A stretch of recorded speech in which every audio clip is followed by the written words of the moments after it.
Olá a todos, sejam muito bem-vindos a mais um encontro do Grupo Espírita Porciúncula a respeito da vida do homem de Assis. Em nossa última conversa, falávamos a respeito do encontro de Francisco com o leproso em uma estrada nas cercanias da cidade, quando então ele desce do seu cavalo, movido por uma inspiração divina, toma todo o dinheiro que tem, toma do seu manto, entrega para aquele homem que se rasteja pelo caminho, e abraçando-o, beijando suas pústulas abertas, ele se entrega divinamente à caridade. Francisco, retomando o cavalo e não encontrando mais aquele andarilho, ele se encontra. É como se ele estivesse encontrando, ao menos por um instante, com aquele que seria o homem novo, e não mais o homem velho, aquele homem materialista, aquele homem voltado às glórias mundanas, mas ainda não está pleno na sua conversão. Francisco então começa a conversar cada vez mais com o bispo Guido, um grande amigo seu na igreja de São Rufino. Também conversa com um amigo que Tomás de Celano não traz o nome, o seu biógrafo, infelizmente. E nessas conversações e também pelas caminhadas nos bosques de Assis, ele está em busca da sua renovação espiritual, em busca da missão. Qual é o seu propósito, se não servir a Deus? Por que ele vive nesta vida, senão para servir a uma causa maior, porque era aquilo que aquele espírito teria dito a ele antes da batalha na Púlia? Francisco então entra em uma igrejinha que está desmoronada, nas cercanias também da cidade, é a igreja de São Damião. E lá não há ninguém, há apenas um crucifixo grande que está conservado até os dias de hoje na Basílica de Santa Chiara, e Francisco, fitando o crucifixo bizantino, a figura do Mestre Jesus que não está ensanguentada, mas com um olhar lúcido que parece trazer um diálogo à sua mente, como que desprega os lábios, o Cristo, e começa a conversar com Francisco, que ora fervorosamente. E o Cristo começa a dizer: Francisco, Francisco, não vês que minha igreja está em ruínas? Vá e conserta.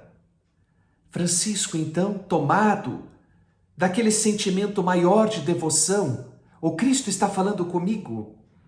Naquele instante, porque Francisco era médium, e sem dúvida alguma entidade superior falava com ele.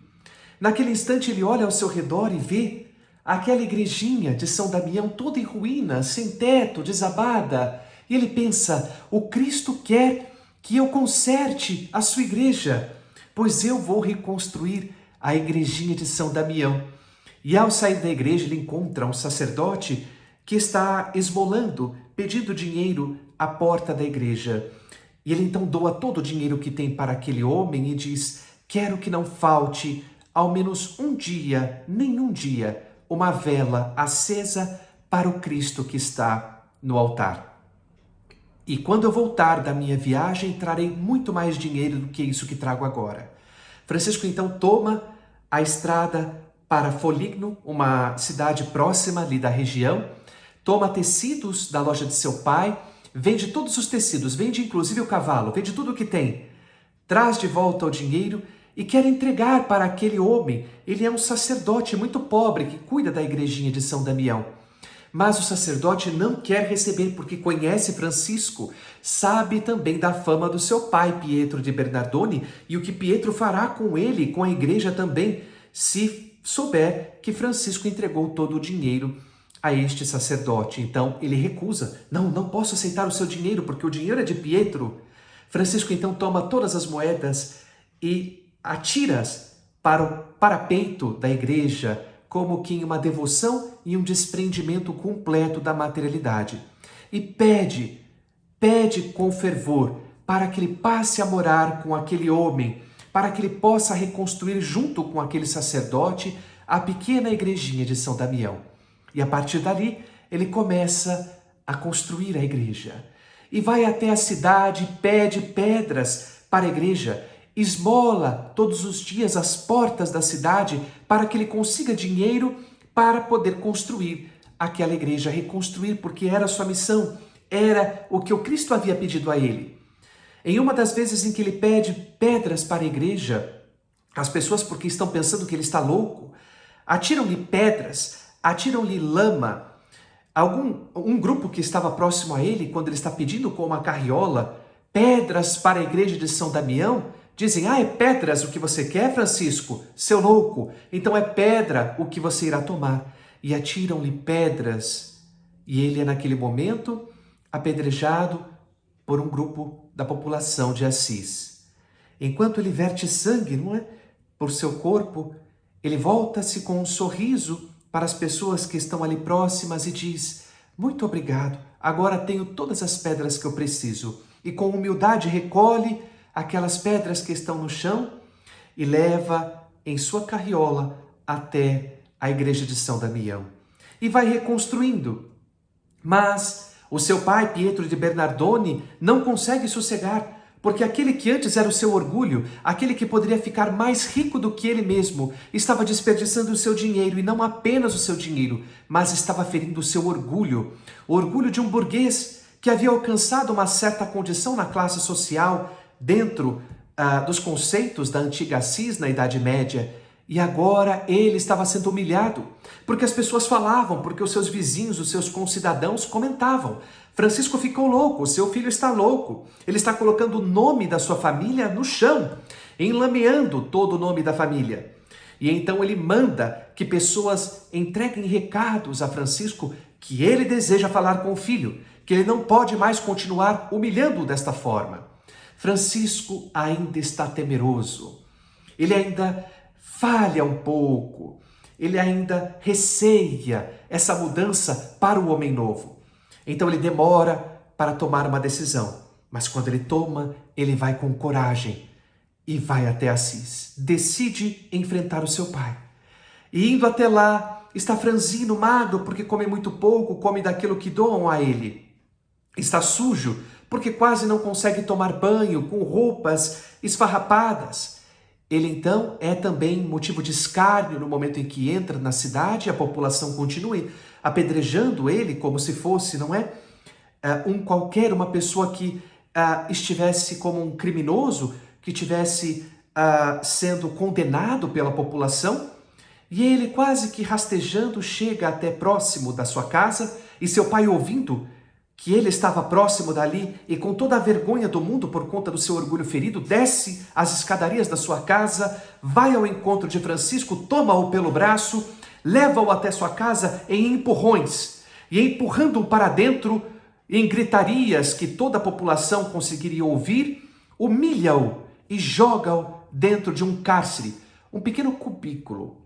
Quando nós falamos cárcere, muitas vezes pensamos que é uma prisão, mas não era uma prisão grande, era um cubículo minúsculo, que mal uma pessoa poderia conseguir ficar em pé. Francisco fica ali por dias e dias a fio, a pão e água. Sua mãezinha, Picolina, tenta levar a comida, mas seu pai, porque é muito grosseiro. Lembramos que estamos falando de um episódio ainda da Idade Média. A sociedade atual ainda é muito sexista, ainda é muito machista. Imaginemos na Idade Média, aquele homem grosseiro, aquele homem violento, estava impedindo que Picolina ajudasse muito o filho. Ela conseguia levar, vez ou outra, um mantimento, acolher seu filho, mas o pai não deixava que muito acontecesse porque queria que ele sofresse a pena pela humilhação que ele lhe havia proposto. Francisco passa dias a fio cantarolando, porque sabe que a glória de Deus é maior do que a glória do homem e que o sofrimento torna o homem melhor. Mas um dia, Pietro, seu pai, viaja e Picolina não perde tempo. A mãe, então, cerra aquelas correntes que prendiam o filho à cela úmida e fria, pequena, onde ele ficara dentro de sua própria casa.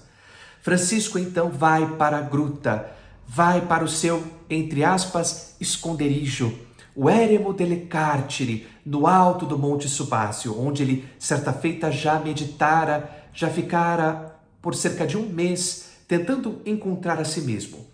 E lá ele continua meditando, jejuando, orando, buscando encontrar esse homem novo.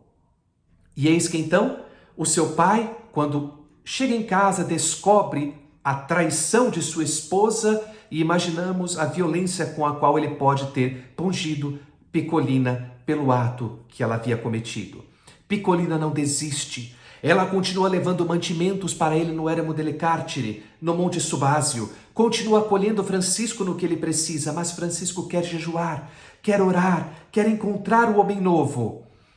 Pietro não admite.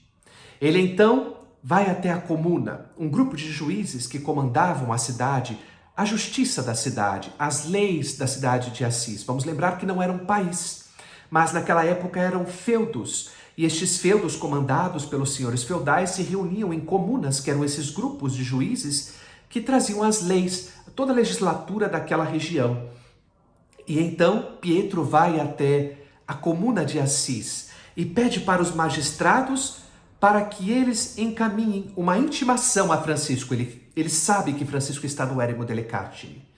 E eles encaminham uma intimação para que Francisco vá até a cidade para prestar contas de todo o dinheiro e da humilhação que teria provocado com ao nome de Pietro de Bernardone por estar fazendo toda essa transformação e se tornando um mendigo em Assis. Francisco, ao receber a intimação, olha para a carta, olha para os juízes, para o oficial e responde: sou um penitente. E como um penitente que está em jejum, orando, temendo a Deus, não respondo pela lei dos homens, mas respondo agora por Deus. Portanto, se há alguém que deve vir até mim, que deve me intimar, não são os homens, não é a lei dos homens, mas a própria igreja.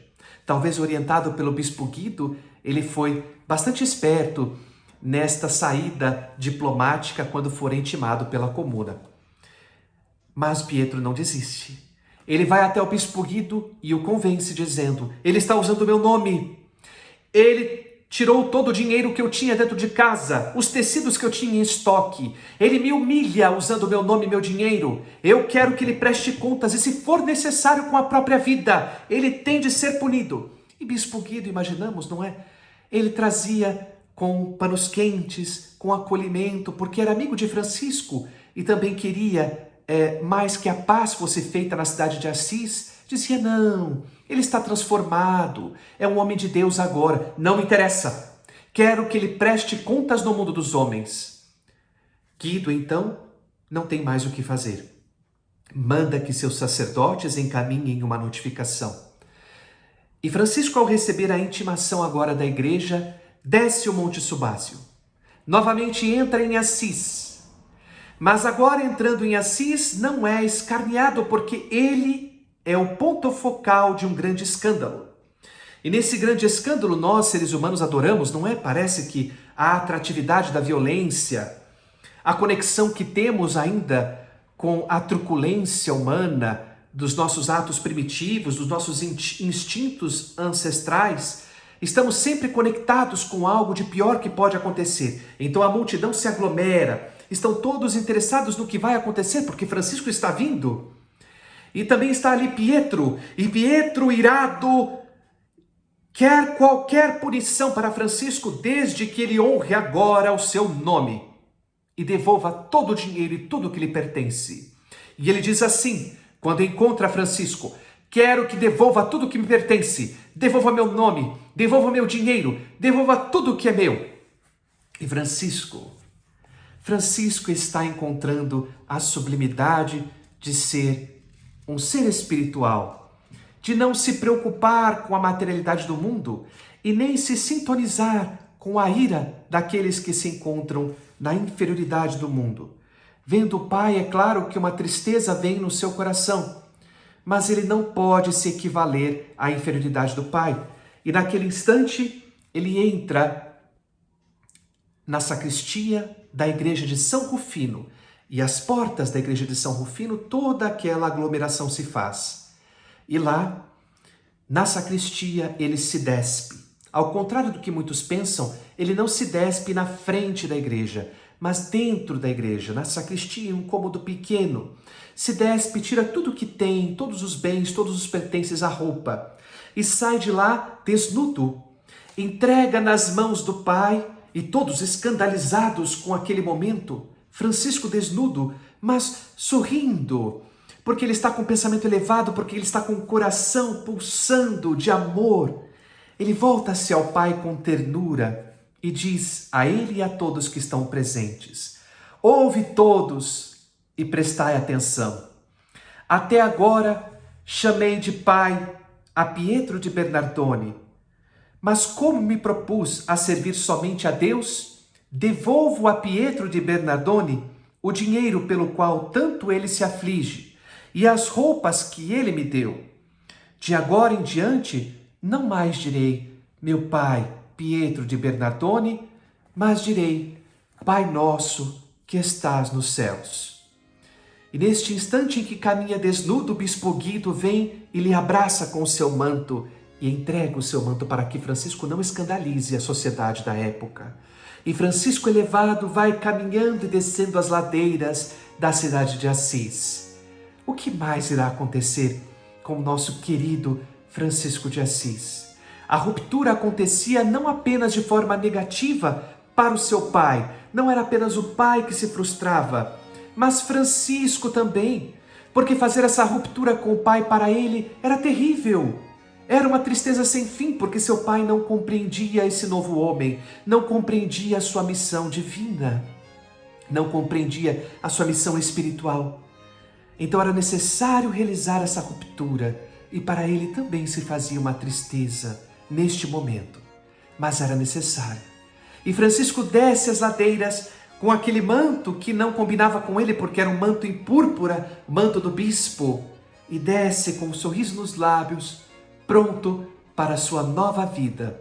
A conversão estava feita. Tínhamos agora um novo Francisco, Francisco de Assis. Em breve, em novos episódios, vamos conhecer mais deste grande homem, deste santo homem, ou seja, homem bom, como diz a etimologia da palavra. Que Deus nos abençoe. Muito obrigado.